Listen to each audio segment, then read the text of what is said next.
l'histoire d'un guerrier qui a marqué l'histoire soninké. Le héros Birante Karunga face à l'armée d'Eladju Umartal.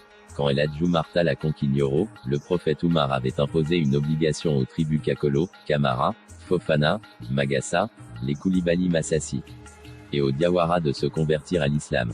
Pour ces populations et pour les Diawara, abandonner l'animisme était une pilule difficile à avaler. Mais l'autre condition exigée par Eladju Umar était pour elles inacceptable. Réduire le nombre d'épouses à 4 alors que ces gens pouvaient en prendre jusqu'à 12. L'islam apparaissait comme une drôle de religion. Il remettrait tout en question et dérangeait tout le monde, les puissants plus que les autres.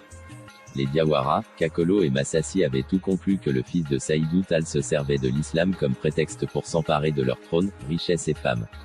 Mais notre héros Birante Karunga Diawara s'est converti de son plein gré à l'islam. Il est venu avec 1200 cavaliers issus de Diabigué dans le Kingi. Eladju Umartal était très heureux de ce geste. À chaque fin de prière à la mosquée, il demande si Birante Karunga est là par respect. Et les peuls du Fouta de répondre Karunga Tiedo est là. Ce mot Tiedo fait mal à Birante Karunga. Il est parti dire au marabout Eladju Umar que lui est un Diawara. Il s'est converti de son propre chef à l'islam et que les peuls arrêtent de l'appeler un Tiedo. Les Tiedos sont des animistes. Et les peuls de lui demander qu'est-ce qu'un Diawara. Alors Birante Karunga fit un signal en direction des 1200 cavaliers du Kingi, ils tirèrent 1200 coups de fusil. Quand le nuage de fumée de la poudre s'est dissipé, il se tourna vers les peuls et leur dit: c'est ça la différence entre un Diawara et un petit peul. Sachez que je sors aujourd'hui de l'islam et que je vais remettre mes 12 tresses et je repars demain à Diabigué au Kingi. Que celui qui se croit un homme aille me barrer le chemin. Je ferai de sa femme une veuve et de ses enfants des orphelins. Birante Karunga passa la journée sans prier. À chaque fin de prière, Eladju Umartal demande si Birante Karunga est dans la mosquée. Les peuls lui répondirent que Karunga Tiedo n'est pas venu. Vers midi, à la tête de ses 1200 cavaliers, il vient dire à Eladju Umartal et son armée de 36 000 hommes: je retourne au Kingi, comme je l'ai dit hier, que celui qui se sent capable dans cette assistance de partir me barrer la route.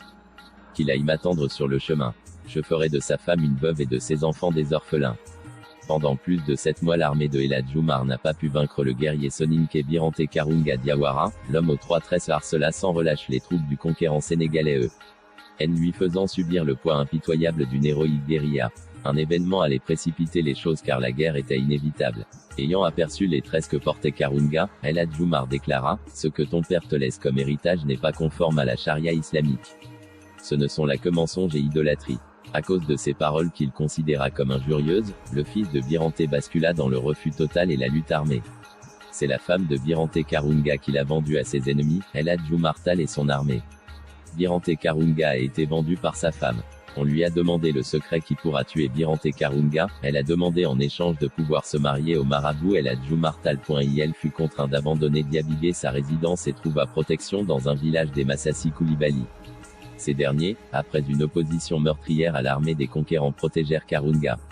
Malgré l'intervention des canons, les Bamanas s'opposèrent au Sofa d'Umar avec bravoure et détermination. Ils obligèrent leurs protégés à s'enfuir pour empêcher sa capture dans leur village. Cela aurait été la pire des humiliations pour eux et leur descendance. Karunga, traqué de toutes parts, se réfugia alors chez les Kamara Kakolo du village de Basaka.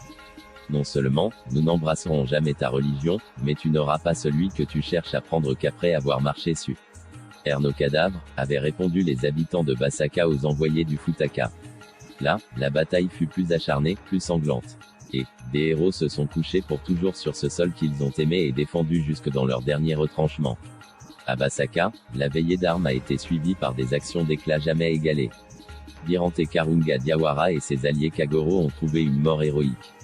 Après avoir fait entendre à ses ennemis le langage des Diawara, la poudre et les balles, Muguni Kise, disait-il pour les narguer, le ré. Istan Diawara fut capturé le 31 mai 1860 et mis à mort. La femme de Birante Karunga le trahit et il fut vaincu, le royaume du Kingi disparut. Abonnez-vous à notre chaîne YouTube Web Soninké et à Soninka Radebou sur Facebook. N'oubliez pas de liker.